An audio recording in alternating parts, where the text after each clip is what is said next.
What's up, guys? Welcome back to another episode of the Scalp Solutions Podcast. I am your host, David Santiago, and today I have with me Thomas Bermudez and Boogie Ramirez.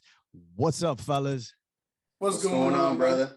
Hey, I'm happy to have you guys on, man. I know you dudes are busy. You guys are killing it down in Florida, giving me a little bit of time to come on the podcast, drop some gems for our listeners. Again, I appreciate you guys. Real quick, let everyone know where you guys from and what studio you represent. We're in Orlando, Florida, east side of Orlando to be more specific, and we're Orlando SMP. Orlando SMP. Now, Orlando SMP, did you guys find it together? Did one person open up and then the other one came on board because you saw the vision and was like, whoa, SMP industry is crazy. Let me jump on the ride. I mean, we came together. I was already an established barber. And Thomas is he got into the industry and was a beast. And I started right away following his footsteps, and he put me on, and I gotta say, he's been my mentor in this industry. So we just came together and realized it was a great collab, and we opened up the business, and we felt that Orlando SMP was the proper name because we plan on taking the city by storm. Okay, I hear that. That's right. Shit. And check this out, Thomas. How about you, man? How did you come about the the SMP industry? So I came across it with Taylor Perry. Okay. Taylor Studios in Florida. That's my guy. I've known him for years. And shout out to Taylor. Yeah, shout out to Taylor for sure. Shout out to Taylor. Yeah, he's the OG, he's the mentor. But basically, man, he started offering the class, and I've always been an entrepreneur. So once I saw that he was doing this and he was actually teaching it, I put all my faith into it, and I had to jump on it right away. And, you bring something up. You say you were always an entrepreneur. I remember how we ended up actually gravitating to each other, not only through SMP, correct, but just through business in general by watching each other. He's like, oh, this guy's got multiple businesses too. Okay, let's see what he's doing. I see you. I know this is SMP related and we focusing on SMP, but, you got some nice things going on. How's the restaurants going, bro? I appreciate you, bro. I'm gonna be honest with you. To put all my, I had a lot of eggs in that basket, right? And too many eggs, right? I came into it as a beautiful business venture. I'm very much into food. I'm very passionate about it. I cook myself, but it took up a lot of my time. So I kind of fell backwards on it a little bit to focus more on this. Okay, I got you. So we're doing SMP all the way. Yeah, of course, 100%. I mean, but that's what I've always done, though. I've always started businesses, and man, the American dream is to make something and sell it for a profit. So that's what I do. You bring that up, and later today at 7 o'clock, I'm going to go on live, Instagram Live, and I'm going to talk about trademarking because as this industry flourishes and pushes forward, I feel like, we just focus on just SMP, the technique, training, but we're so illiterate when it comes to the actual business aspect of business. So I got a little backlash on trademark because, I sent out some cease and desist, so like to hear you, say it's all about selling. I mean, that's where the trademark comes in because I'm not going to say a real entrepreneur because I don't want to offend anyone, but anyone that's in business understands that when you start a business, the goal should always be to have an exit strategy. And that exit strategy is to eventually at some point build it to where you've scaled it, that an investor's coming up to you and they're like, yo, bro, here's this 7-figure check. You want it? Yes or no? Boom. So to know that you're there, I know that the listeners don't know that the mindset, your mindset is on a whole other, you on a whole other echelon.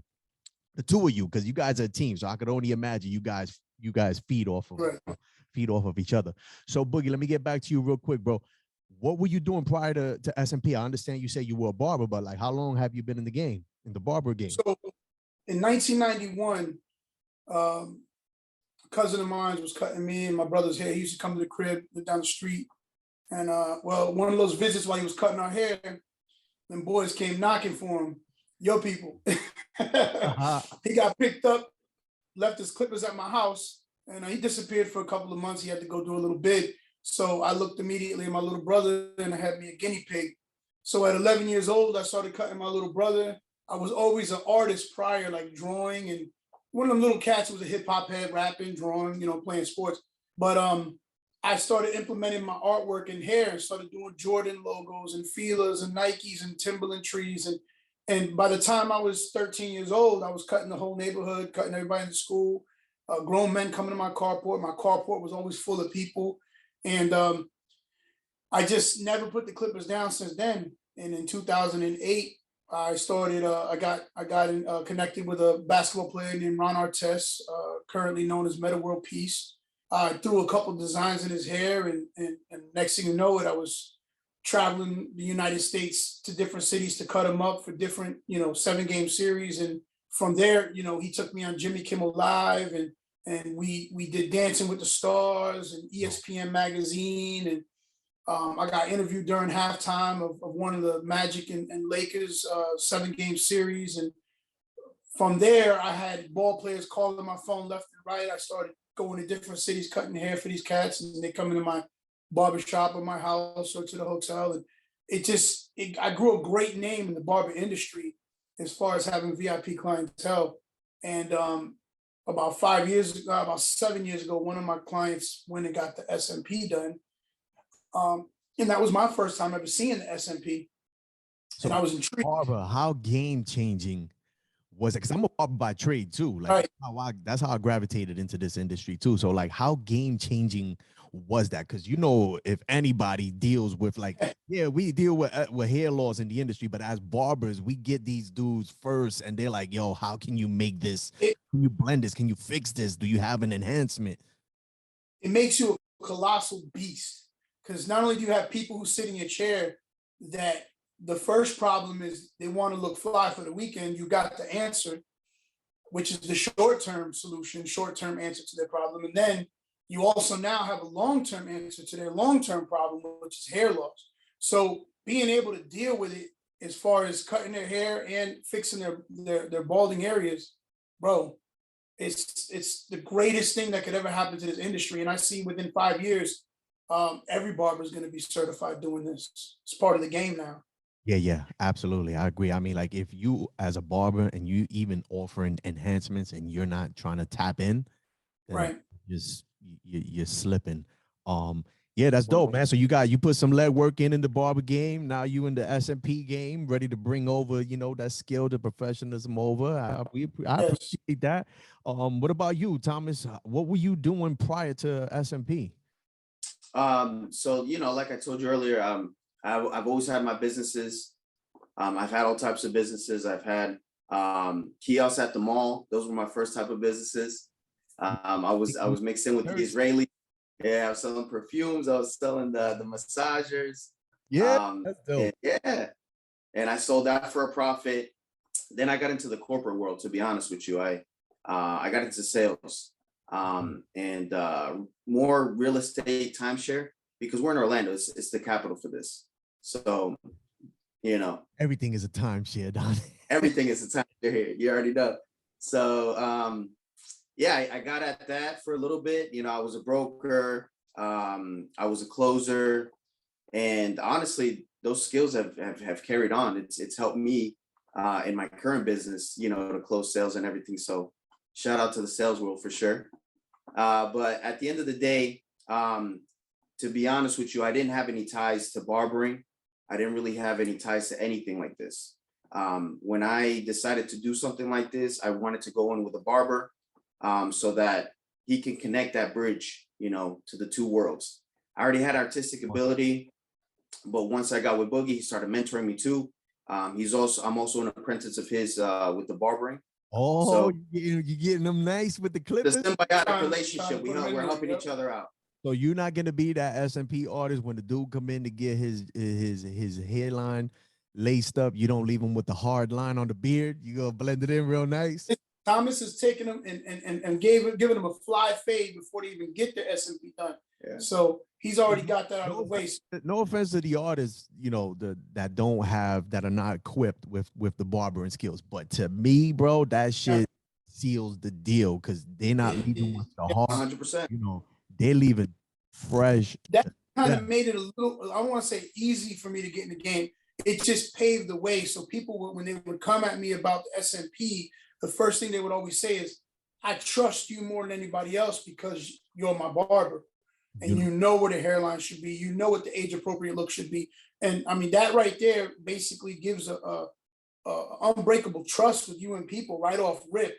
It's a perfect opening to doing this procedure with anybody. When they realize you're a barber, they know you have those skills.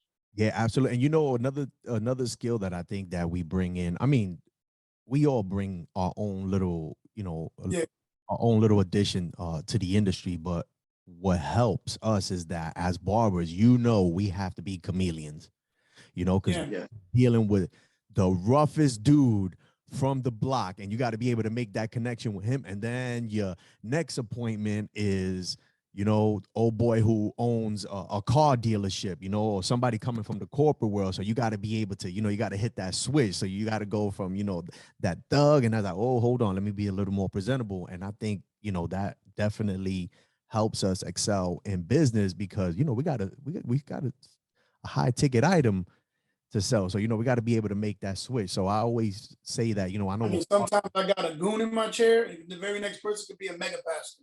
So you're right. You got to be able to move with it. Yeah, absolutely. Next question for the both of you. You guys are, you know, whoever wants to answer it first, right? So as an SMP artist, where do you see our industry in 5 years? Actually, where do you see it, or where would you like to see it in 5 years? So I see the industry booming in the next 5 years, 100%, because more and more people, including ourselves, are seeing how versatile this is.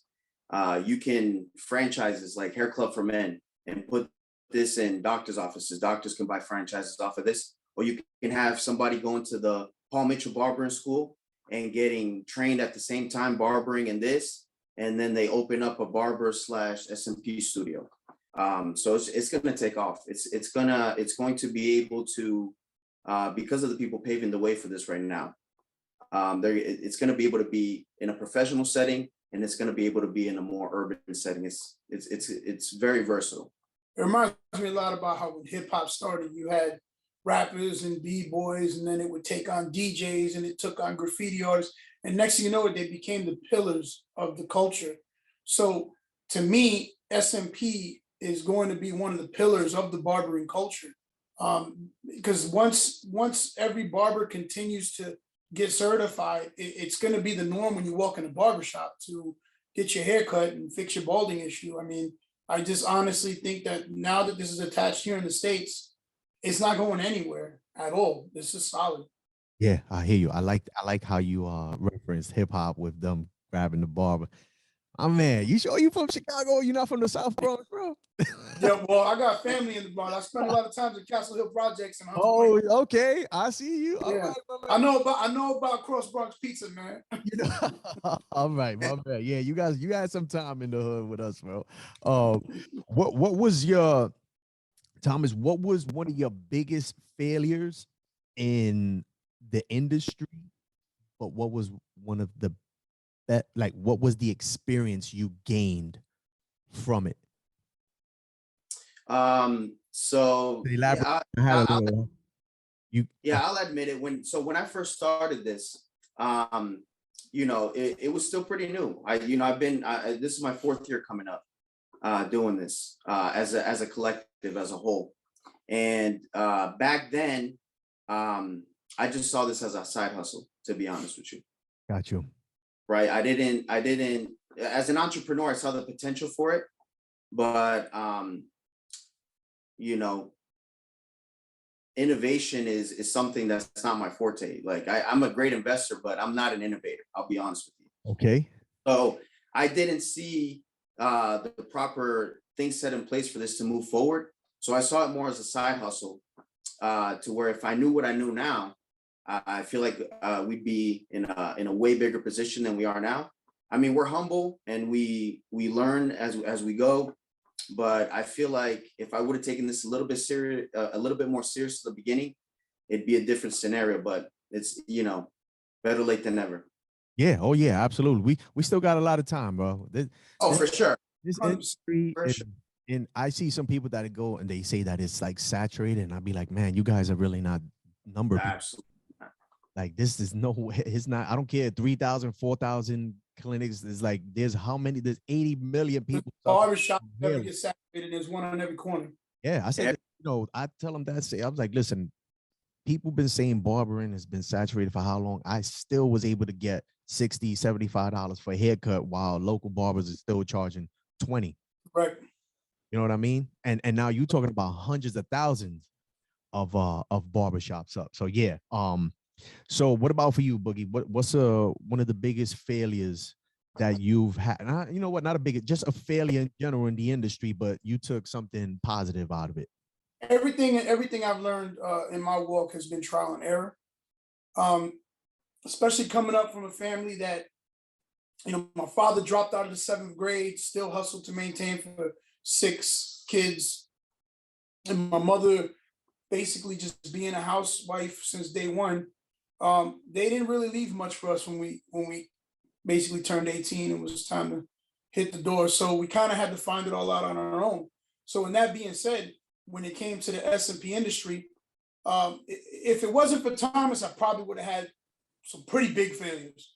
But the one that I did encounter, man, was having a client to get a little tattoo removal up the front of his forehead. You know what I mean? So, but like I said, it's trial and error. So, you know, and that was about 2 years ago. And since then, I've been putting out some of the best work you can see. But it took that mistake for me to really step back and say, yo, look, there's no comfortability or carelessness at all allowed in this industry or this procedure. Every procedure has to be pinpoint precise, has to be calculated, and you got to be on your A game. Oh yeah. So I learned from. Outstanding. So essentially, what you saying, it took your first like, oh shit moment. Yeah. Right. So what like this is real. You know what I mean? The hairline off? Was it botched? Like there was a couple of botches here on the corner. The good thing is even with those couple of botches, he was still one of our most sought out samples of what we do. People just thought it was phenomenal, but I knew the mistake. I seen the mistake. We corrected it. The correction came out absolutely phenomenal. And still to this day, he actually is still our #1 marketing image for what we do. People just, his work came out phenomenal. But it was that little mistake that I did, and it was an eye opener. The customer didn't even really notice it, but we noticed it. So we corrected it because we want to put out the best work. Yeah, absolutely. I appreciate that transparency because I like bringing that up to see if you know, we step out of the comfort zone, because I feel like within the industry as artists, we kind of like frown upon like, oh, you ruined his head. Oh my goodness, bad training, blah, blah, blah. But at the end of the day, you got to start somewhere. So if you're a newbie right now, you're thinking about getting in the industry, listen, you are going to F up somebody's hairline. You're going to have the density is going to be off. So you might do some, you know, mega dots. Listen, it's going to happen. You're new. It's not about, you know, dwelling on that. It's about, all right, 98% of it, 99% better. You know, say that again. 99% of it is fixable. You know, I've seen out of all the jobs that we've seen come in that needed to be repaired, there was only one that was unrepairable. That was done tattoo artist. Dominican Republic by a tattoo artist with a tattoo needle, and they literally scarred the person's head so bad with these huge blotches, but their head had each impression left a scar like a tattoo. So his head literally looked like a basketball with the ridges and the bumps. So unrepairable. But that was the only one that I've ever seen. But other than that, everything else is repairable. Got you. What about you, Thomas? What was your first oh shit moment? Like, was it an uneven hairline? Was it a bad blend? It had to have happened. It happened to all of us. 100% it's happened. So we have a supervising physician with us now, And I didn't understand before until just recently how important that is. Now, I'm not saying you need to absolutely have one, but you have to remember that, especially in America, people are going through a lot of stuff. We suffer from a lot of things. You got high blood pressure, you got a lot of diabetics out here, and a lot of the medications that they take can be, you know, in the blood. It can thin the blood. It can ruin the work, honestly. So I dealt with somebody who had everything, diabetes. He had just went through chemo. He was on high blood pressure medication, blood thinners, everything. And because I was so unaware of that, I did the work on him, and it ended up turning out absolutely terrible. I'll be dead honest with you, because of the condition, because of the health condition. Got you. But when you say terrible, I want you to provide us with a detailed description, because the majority of our listeners are going to be artists. So I want them to be able to go, oh, snap, like, yeah, I did that. That happened to me one time. That's a need to know basis that the blood can change the color of your ink, and can also change the size of the impression too. That's what I'm saying. Like the way that the ink is dispersed, the blood mixing in with it can change the way that impression flows out. So this is very important to all artists out there that haven't encountered this yet, that you have to be on a need to know basis on what medications your customer is taking. Because if they do happen, and you don't really see the blood, it's so micro, but when you put that impression, if that blood starts to seep up, or that sometimes you're going to see the what's it called, the plasma seep up as well, and the ink is mixing with that. So when you do a dark tone person, you're using a red pigmentation. When you're doing a brown and lighter, you're using an orange pigmentation. So if you're using if you're doing a lighter person's hair, and now you have that red blood seeping up and mixing in, it's almost like using the red micromod in there, and it's going to change the whole color. I believe it was Stevie G who said, in relation to like the blood and the pigment, is why the blood can in fact, you know, not ruin, but it can, you know, it can change the impression, is because the molecules are much bigger in the blood than it is in the pigment. So it'll push it out. Don't quote me on it, because, you know, Stevie G, the dude talks like he's on a whole other stratosphere when it comes to like really breaking down like the scientific. We need that. Which is great. Yeah, it is great. But from what I remember, I believe it was something like that. And he went real Barney style with it. He was like, you know, molecules, the balls are bigger, smaller, is gonna push it out. So I was like, oh, okay. Yeah. Sometimes you got to be spoken to Barney style. You know, you can't get too philosophical. It's true, man. But basically, you know, a discoloration occurred, definite discoloration. And once the discoloration occurs, I mean, it's a done deal from that. You know, you have to laser it at. You have to either laser it, saline. You know, we have one where we inject raw pigment, but he was not an ideal candidate for SMP. He shouldn't have got it in the first place. Got you. Oh, so he came over to you. This was the dude, he wanted SMP from you guys. Yeah. Got you. All right. So if you guys could be remembered for one thing in this industry, what would that be? Changing lives. Changing lives, bro. Changing lives. Look at you guys, bro. You guys are philosophers on the low, bro. That's awesome. We listen to a lot of Wu-Tang.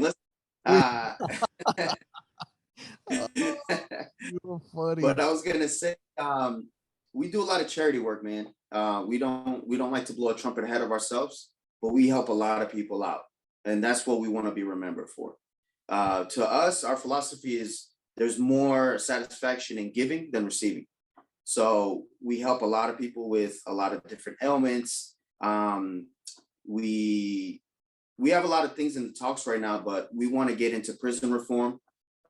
You know, giving prisoners an opportunity to do this, because they're so limited with their options. Yes. So we want to create a nonprofit. We want to give out scholarships to prisoners, to inmates. You know, we're to perform, like to teach to them. They get out of prison and they're very limited on their options. And not only are they limited, but it's almost like the corporate world is against people like that. And some of the sharpest, smartest dudes I've ever met are dudes who did 5, 10, 15-year stretches. They come out smart as lawyers and doctors, but because of their record, nobody wants to give them a chance. So why not bring them into an industry where, okay, you're not going to make millions of dollars, but you're going to make hundreds of thousands of dollars. And now you have the opportunity to provide for your family that you've been away from for so long. And you don't have to worry about people being so judgmental on your past or even your appearance, because some of these dudes get out and they tat it up, you know. Yeah. But we give them an opportunity to change their lives and the lives around them. That's dope. That's incredibly noble of you guys. I'll tap in with you guys offline with this, because that's something I want to tap into too. Not with SMP with the trucks, but you know, that's offline talk. We can't drop those kind of gems. We can't drop those kind of gems. No, we can't. We can't give everybody everything. Yeah. Tap in later, guys. Tap in later. Yes, sir. If you guys could sit down with one artist and share a beer with him, who would it be and why? Man, you know what? I've been looking a lot into Mark Allen's work, man. Creative Scalps. Shout out to Creative Scalps in the UK. Yeah, he's an OG in the game, and I love the way that he approaches hairlines, natural hairlines. So we're in an area where it's our specific demographic, our environment. It's a bit urban, you know what I mean? You get your cats coming in here, and everybody's on different tax bracket, but they still love the straight edge. Barber's edges, man, all day long. All day long. So the natural hairline, which somebody who also does it very well, shout out to Hairline Studios, Fernando Cortez. You know, these are people who know how to do very good natural hairlines. So to sit down with either of those gentlemen, kind of chop it up. We're always learning. We don't know it all. We've done thousands of procedures, but we still don't know it all. We're still learning every single day. So if we can sit down with one of those gentlemen, which we will very soon, we're going to start integrating ourselves with the SMP shows now and everything. Now that we've rebranded and we've established ourselves here, we definitely want to sit down with these types of cats and pick their brains on a good natural hairline for sure. Hey, listen, there's a word on the streets is there might be in the future, there might be a Scalp Solutions podcast networking event, 1 day or 2 day function, just for something like this. So we could get to sit down with these big dogs and like truly tap in. I don't want to say nothing else. You know what I mean? People start stealing ideas and stuff like that. I get you. Is it the works? Yeah. That'll be nice. Sign us up for that, man. We would love to be a part of it. Yeah. Oh yeah, absolutely, man. You guys are definitely in. I mean, you on the podcast, you win. There's no gimme. And plus, I need to tap into that crypto knowledge. You know what I mean? So you eschew it. What's one of your biggest pet peeves in the industry right now?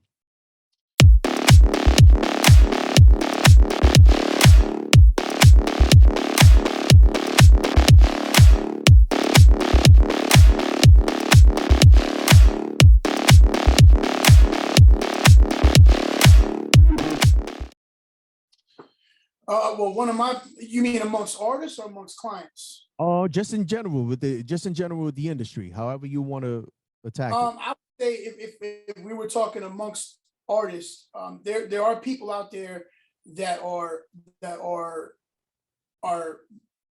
putting a very low price on what we do with a low quality amount of work. Like we're seeing people out there, oh yeah, you know, we could train and certify you for $799, and then in their video they're doing some of the worst SMP work I've ever seen. And to me, they're pimping the game for a couple $100, when in fact it's going to try and destroy this industry, because then you're going to have so many people out there with bad work. Nobody's going to trust what real artists like us and some of the people he named do. So what they're doing is bringing this industry down. But it's hard to deal with things like that, because you don't want to be that dude that sits online calling these people out and wasting your energy on these type of people because you want to be bigger and better than that. The problem is if you don't do it, they continue to grow doing that. And it's like, you got to nip it in the bud somewhere. And what's the proper way of doing it? That's one of my biggest pet peeves when I see people saying, come get your first session for $5.99, or come get some SMP certification for $7.99. And it's complete trash work that they're putting out. It's sad. Yeah, it is. And you know, it's funny because like me and Thomas, we sharing a laugh because we've behind the scene shown each other like, yo, look, you know, I had to tell Right. the person like, yo, my man, like for $3.99, one that's way below industry standards, and That's 7.95 you just quick cuts. You know what I mean? you just painted the dude's head. You know what I mean? Oh Yeah. man. So yeah, Bad. you kind of want to you don't want to let that really saturate the market because at some point when you Google it, that's all you're gonna see is Correct. Correct. bad work, and that's what people are really gonna associate SMP with. Like Correct. so. Yeah, every now and then, I'm like, hey, listen, man, that's bad. That's bad. I mean, it's like the barber industry. You got, and I don't want to name names, but you got these hair salons slash barbershops inside these plazas. The hair cutteries, the quick cuts, the Fantastic Sams. These people have the commercials on TV. These people have the huge marketing platforms, and then when you go in there, you're getting these $8.95 and $11.95 haircuts, and it's not a real haircut. Sideburns being cut straight across. But us and the more off to the cut, we're putting out quality, amazing work. But we don't get that type of exposure. So we're always doing the footwork to keep our names out there. I don't want the SMP industry to end up like that, where you have like your Bosley type of companies saying, come get your SMP here, and they're putting out straight doo-doo. And then here we are in the cut. Crap load of money for Correct. that they're putting out too is crazy. So if we can get that platform early, we can stop that. Yeah, I agree. How about you, Thomas? What's one of your pet peeves in the industry right now? Man, people's egos, man. Egos. Humble yourselves, man. We're nobody. When it comes to egos, there's no room for learning, and we always have to both collaborate and learn off of each other. Like Boogie was saying, if we all got together and we put together a marketing fund, we can we could do an exposition of good work. Those are the type of things that we need to be doing. And also when it comes to bad work, like he's talking about, I've sent you a couple of screenshots. I reach out to companies in the area or wherever in a very tactful and in a very private manner. And I try to offer them either a master course or at the very least to come and shadow us. So if you ever get a message from me, or if I get a message from you, have the humility to maybe gauge the situation and try to see if this can benefit you in any way. We got to humble ourselves. 100%. Yeah, I mean, I have seen how you handle it. You are very tactful and keeping it professional. But yeah, I can see why people get offended. But my thing is, you got to see we're trying to salvage something, because we're not just salvage it. Like we're trying to. We understand the potential of the industry and we want it to get there, and it's never going to get there if we allow certain artists to promote it in a fashion that is just not acceptable. So we could all get we could all, whoever's making good money right now at SMP, one day we could just be like, you know what, the industry standard is now $199 for a session. Thanks to these guys. Yeah. You know what I mean? Listen, me personally, this has been an extremely humbling opportunity for me. It's been a humbling situation where I've been so high in the barber game and on top for so long, and I was always the one teaching and putting everybody on, that when I implemented this into what I do, I then became the student. And we stay on top of our A game. We do every procedure together, and we take turns and we attack it like bam, bam, bam, bam, bam. So it's done precisely, consistently, every time.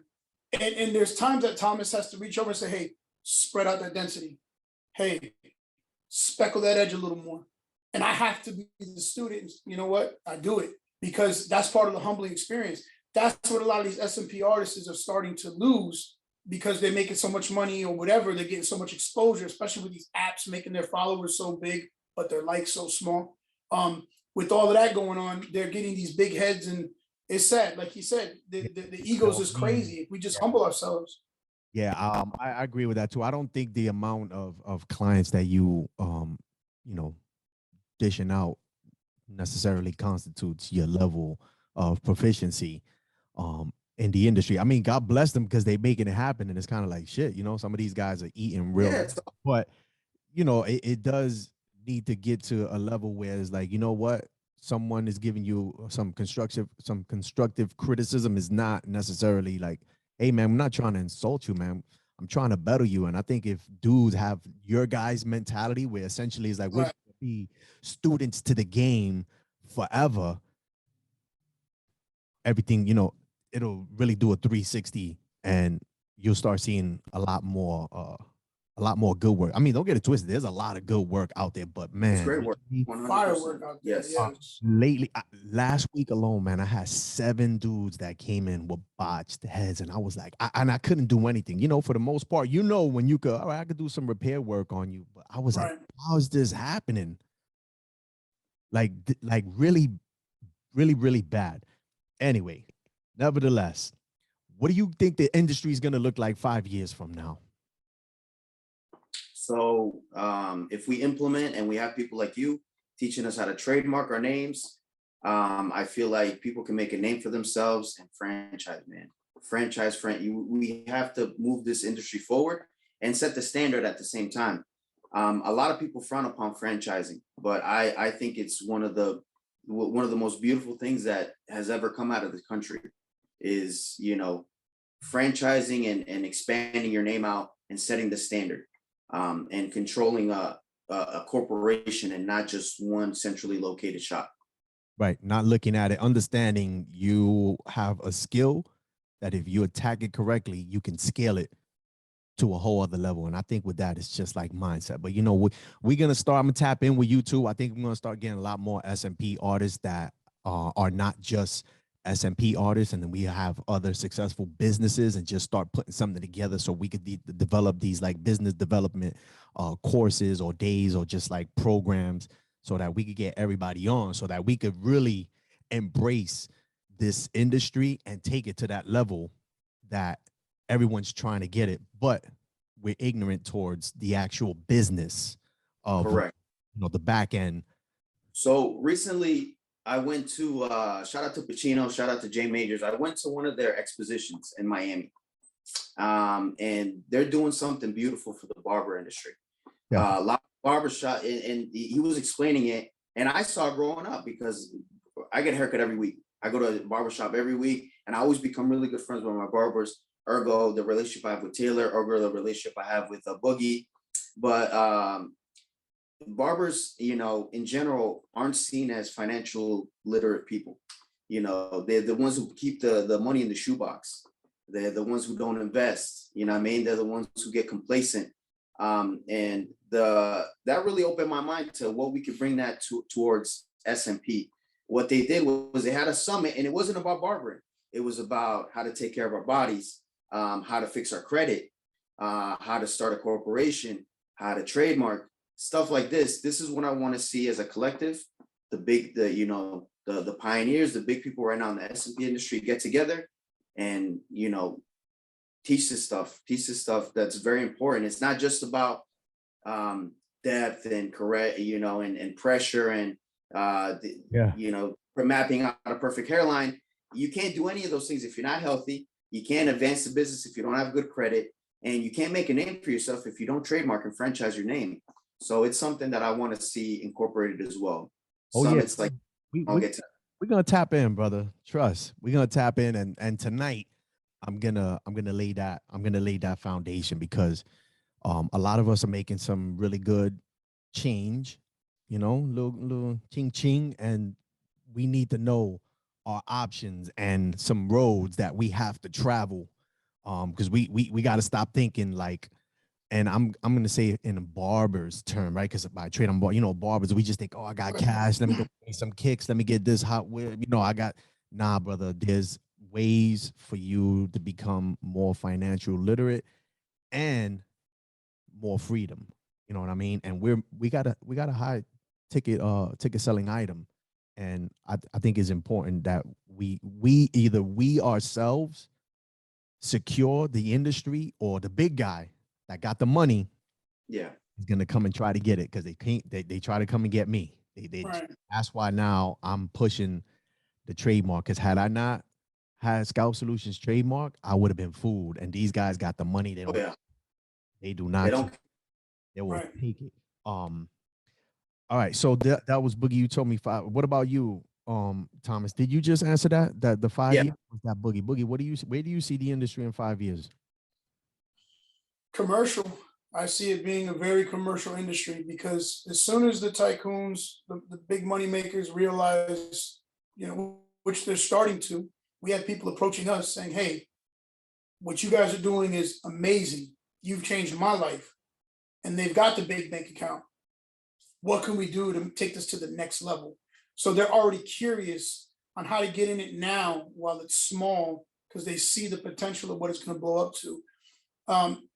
Listen, without giving out too many ideas, I see this as becoming a curriculum that can be implemented in all types of different businesses that have to do with the beauty industry.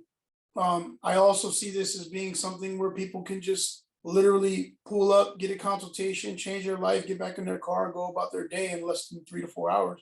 Which is currently what happens, but to be drawn in with commercials and different type of platforms that are going to bring it to the level where everybody sees, because I still come across a lot of people that have no idea what this is and have never heard of it. Yeah. So it's going to be, once the big money people get involved, bro, if you ain't you're done. Yeah, it's a wrap. It's a wrap. And they're coming. You got shows like Ink Master. Look where tattooing has gone in the last 10 years. Yeah. Tattooing has been huge throughout history, but now they have TV shows about it. Numerous TV shows. LA Ink, Black Ink, what was it? Miami Ink. Yeah. Ink Masters. I mean, just look where it's gone, where it's huge. And they have these expos where thousands of people show up. Look at the barber industry where it's gone. Yeah. People are now getting their own clippers. People are representing Andes. And when I was cutting hair out of my garage 25 years ago, I would look at a pair of clippers and be like, yo, do you imagine having my own type of clipper? And it seemed like a company like Wall and Andes, they were so far-fetched, it could never happen. But here, barbers are getting these deals left and right. Yeah. Yeah. Sponsorship deals are a thing now, man. Yeah. Yeah. All right. I see you. That's very promising. I kind of have the same outlook as you. I will hope that the industry gets like that. And if it doesn't, I know I will be there in a selective few. Yeah. You know what I mean? Some people, if you want them in, your mindset is down here, hey, that's on you. But I need to be here. They already tried to get me. I proved it. That is effective. It's what needs to be done. So yeah. All right, let's talk about tools, man. What are you guys using? What's the machinery? What's the needles? So we put a lot of stock into Taylor Perry products, not gonna lie. We love your products too. Thank you. You gave me it. And now that we're established, we're actually working on an e-commerce site. We're definitely gonna incorporate your materials. But in terms of the machine we use, I'm gonna be honest with you, we use a mast. Nice. Use a mask. We use a floor pen. You know what? I'm not gonna attack you, but I'm gonna say, why did you say I'm gonna be honest? Almost as if it was a bad thing that you're using that machine. Is it because the industry has kind of like raised us to be like, yo, you can't use machines that cost, $200, $300. You got to use this machine that's $1,000. Yeah, 100%. I mean, I went out and bought a Spectra Flux for over $1,000, thinking that that's what I needed. Yeah, and it is a good machine. Don't get me wrong. I was treated kind of funky when we went there to the actual FK Irons place, but it's a good machine. But these smaller machines, I've noticed that they're lighter. You're able to control your impressions a lot better. You have more control over your speed, your consistency. And that Spectra Flux is a big, heavy, bulky machine that you're maneuvering around. So I like the mask. I think it's pretty dope, to be honest with you. Yeah, I started like about 2 months ago because I was like, I'm not one of those like the barber in me want to be like, oh, brand new clippers, I'm buying those, Right. like. But in SMP, it's like, shit, man, I'm like $10,000 in machines already. I already got 4 of them, 5 of them. But I saw this and I was like, wait a minute. I was reading the specs and I'm, bouncing back and I was like, you know what? Let me get one. and I was impressed too. And I was like, wow, this is not bad for the price. Like, especially for someone who's just coming in and, you know, they just made, you know, $5,000-$6,000 investment on a 3-day fundamentals. You know, some people are giving out these $35, you know, BS machines that crap out mid first session, but at least, you know, it's a price point that's affordable for them, but you actually getting, it's pretty quality. Like, yo, I'm not gonna lie, like I've been rocking with it, and I'm like, okay, I like this. I wish $10,000 ago, you know, I knew. Let me share something actually. So remember when I told you about my worst experience where I botched up the guy's head a little bit, right? Yeah. You know, and not to make any excuses, it's not about excuses, but that was actually my first SMP job ever. And I bought a machine offline for like what, $100? No, less. Maybe like 80. Yeah, well, it's like 60 bucks. Altogether it came out to $100 with this. Yeah, the COVID, like some Chinese knockoff of a Zion. Of a Zion. A Zion. It looked identical, and I'm like, yo, look what I got. Look what you spent on yours. Look what I got on mine. And that machine literally was, the needle was just moving all over the place. Dangerous. And when I went for the impression, it did like 3 impressions in one. You had the Zion with the S. Oh, the Zion, bro. What?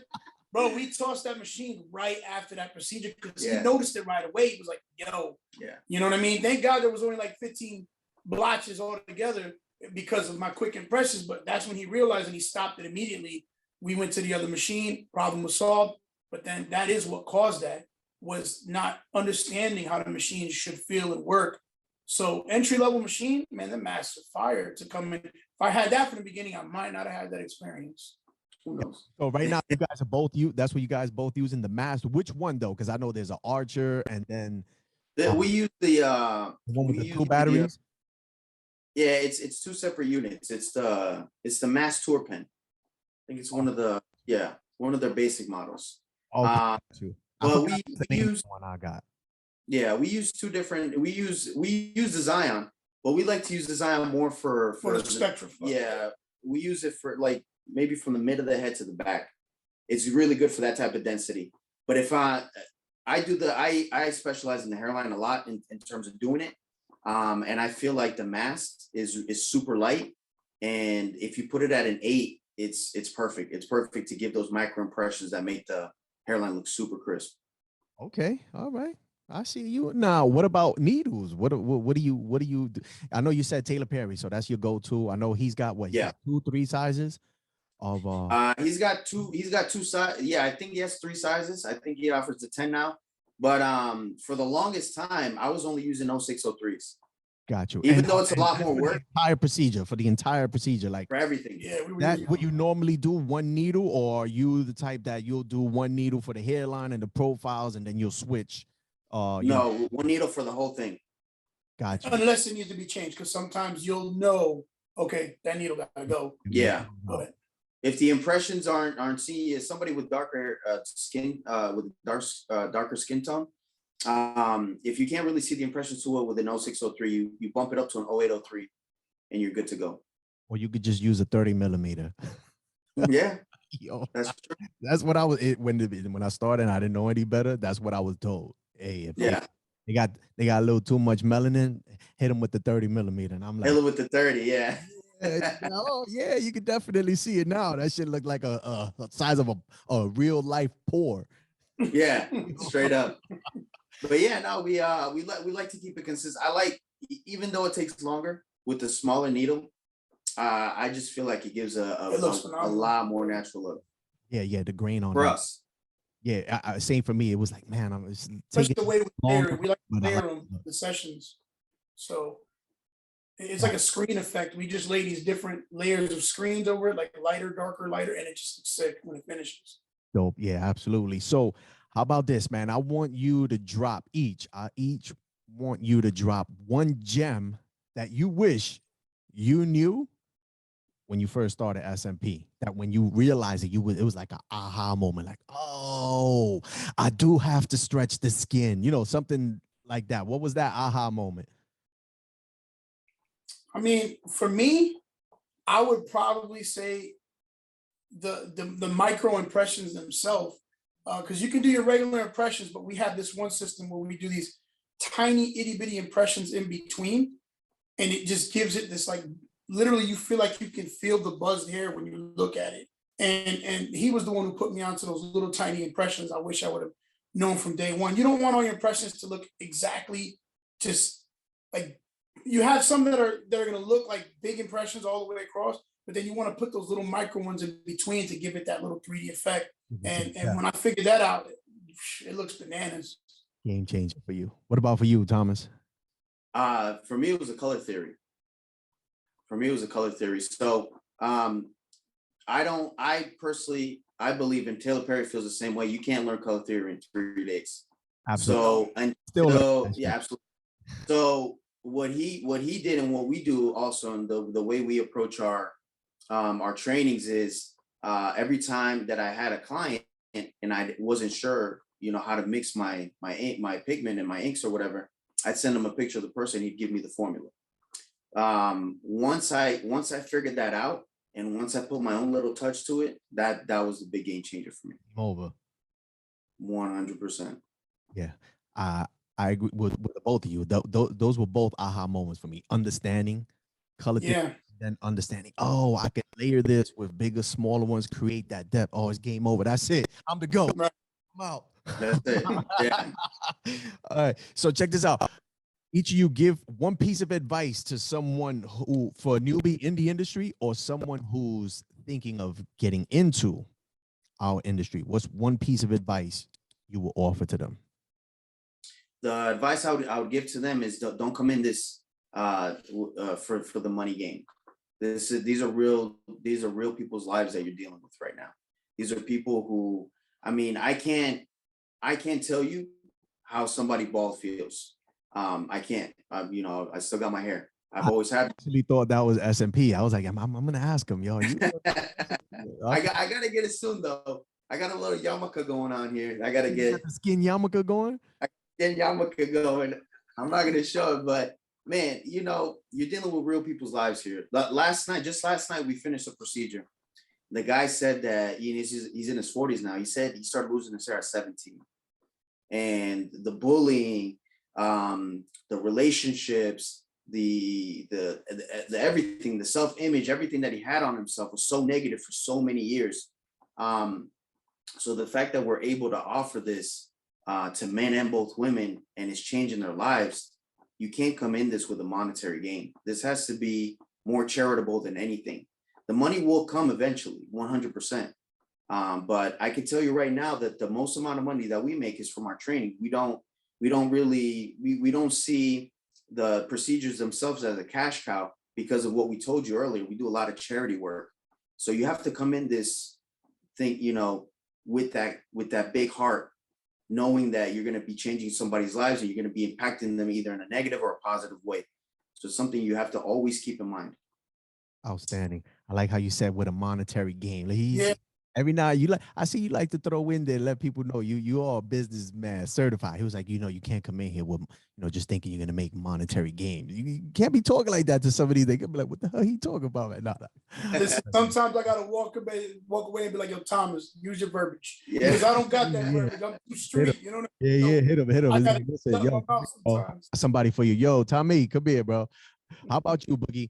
What's a piece of advice? It's gonna be the same advice that I would give barbers that are coming up, because I teach a lot of barbers, and there's some barbers out there right now that are doing it big, and I could probably say they came from under my wing. And the advice that I always give them is the same thing I'm gonna give you. Number one, stay humble, stay willing to learn at all times. No matter how big you get, you always are willing to learn from the next person. Somebody will always teach you something new. The industries are constantly morphing and mutating and changing, and you got to stay with that. But be humble while you do it. The second thing would be the same exact advice I give barbers. Don't sit in any studio or any barbershop waiting for business to walk in. Don't use those platforms as a place to get business.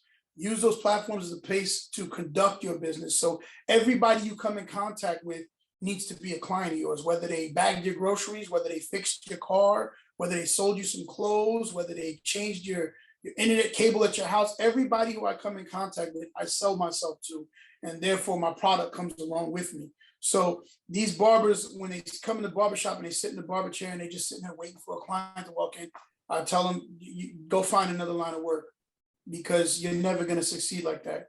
If you're not out there 24/7 selling who you are and what you do to people, you're not going to be successful. So somebody else is going to do it. Right. So when you see a person losing their hair, it's tough. And I'll be honest with you, I've had to swallow a couple of times. Like, I'm about to ask this guy if he wants to fix his balding issue. You know what I mean? Most people don't want to talk about it. He probably went throughout his day and forgot about it. He's grocery shopping, glad he forgot about what he seen in the mirror this morning. And you come up and say, hey, man, I noticed that you're thinning a little bit in the front. You are now an asshole. Excuse my language. But yeah. So you got to be able to approach people. You got to be approachable. You got to be able to bring it up in a way where it's not demeaning in any way, where you're basically trying to show a solution and show that you can help them. So it's, you gotta sell yourself on a daily basis. Dope. I appreciate that. Good knowledge. You hear that, guys? You got 2 gems they dropped for you. Super important gems. Now, gentlemen, before we wrap it up, let the listeners know if they want to get in contact with you, where they can reach you, social media platforms, website, all that good stuff. Yeah, you can find us. Our main platform is our social media platforms. You can find us at Instagram at Orlando SMP. You can also email us, orlandoscalpmp@gmail.com. And our phone numbers are, all our information is on our sites. Hit us up if you have any questions about anything. We're always open. We want to be liaisons to this, to the SMP industry. And I don't care who you got trained with. I don't care what background you're from, anything. Hit us up. We're always here to help. Mine is at respected_Boogie the Barber, BOOGIE THEBARBER. You can see my work. It's also linked to that page, and you can see where I've made the transition into a barber / SMP artist as well. And anything you need to ask us, man, we're willing to take out of our time anytime. And anybody who wants to come and shadow, we're more than willing to have you come here too. So we want to also provide opportunity for people as well. Dope. I appreciate that. That's very noble of you guys. So again, guys, you want to reach out to Boogie and Thomas. That's their information. Super duper chill dudes, as you could see. For sure. I actually had the pleasure of meeting Thomas one time down in the city. We smoked. Did you smoke cigar with us? No, you kind of just tapped in real quick and then you left. No, I don't smoke tobacco, but I wanted to come meet you guys. I met up with you. I met up with our boys over in Jersey, so it was nice. Yeah, Top Line, Tim and Alex, man. Those Top Line. Shout out to Top Line. Yeah, fellas, I appreciate you again taking the time, jump on the podcast, dropping some gems, answering some questions, providing some knowledge, some insight to the industry. To our listeners, I greatly appreciate you guys, and we're definitely going to touch again. It was an honor, brother. Thank you so much. Definitely an honor, man. I appreciate it. Outstanding, brother. All right, guys, that's it for this episode of the Scalp Solutions podcast. Until the next time, peace. Peace. Hi, I'm Damien. I run Team Micro. We're the world's leading design and marketing agency for the SMP and permanent makeup industries. We set up in 2009 as a one-person operation. We now have a team of 17 people. Within this team, we have the leading marketing experts for our industry, covering all aspects of digital marketing. And we only specialize in permanent makeup and SMP, so we really know the industry inside out. When we take on a new project, we understand exactly what makes your customers tick. So we're able to build products that exactly match your requirements and theirs. We don't want to just build a site, we want to build a website that performs, that converts visitors into inquiries as readily as humanly possible. You're not just getting a website, you're getting a marketing machine that does everything that you need it to do to maximize the number of customers coming through your business.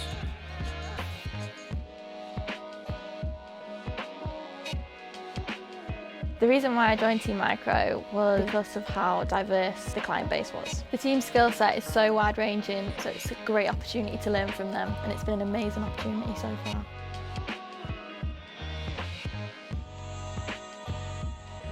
What I enjoy when working at Team Micro is you come in and the environment is just like perfect. Everyone's got a smile on their face, it's always positive.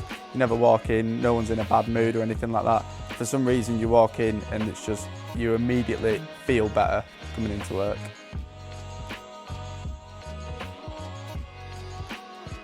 The opportunities I found at being at Team Micro, being here 6 months now. Started off in sales, speaking to just American clients. Just started a new project this week that I've been given. It's completely mine, and it's dealing with a lot of customers. When I say a lot, I mean everyone around the world that's involved with scalp micropigmentation. So it's liaising with everyone within the company, everyone around the world. So it's a great opportunity, and I'm grateful that I've been given it within the short time period that I've been here.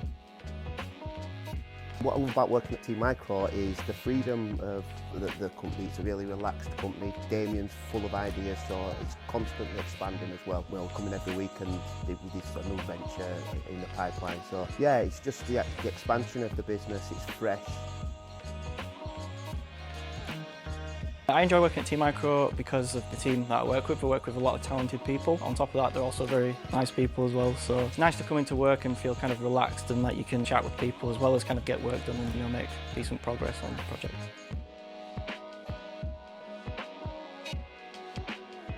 The connection between both of the rooms, like the web design team and the sales team and everybody, because you're all talking all the time and it's really friendly with everyone, you start to obviously develop more skills like the more you talk to people. If I was talking to someone in the web design team, they'll just be like, oh, why don't you incorporate this as an idea? And you start to learn more and more things from different areas of the company. So your skill set is just consistently developing into like what can help the business grow.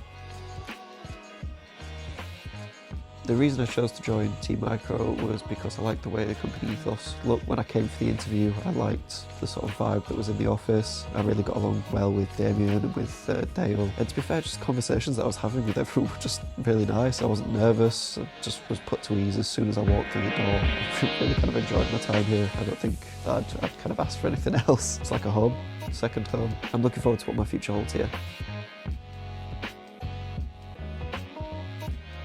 In the next 3 to 5 years, I'll probably see the business growing even more. In the space of probably the past 6 months, it's gone from just 4 of us to 14 of us now. So yeah, I think it'll continue to grow. Where the limit is that, I have no idea. That's the interesting part, I guess.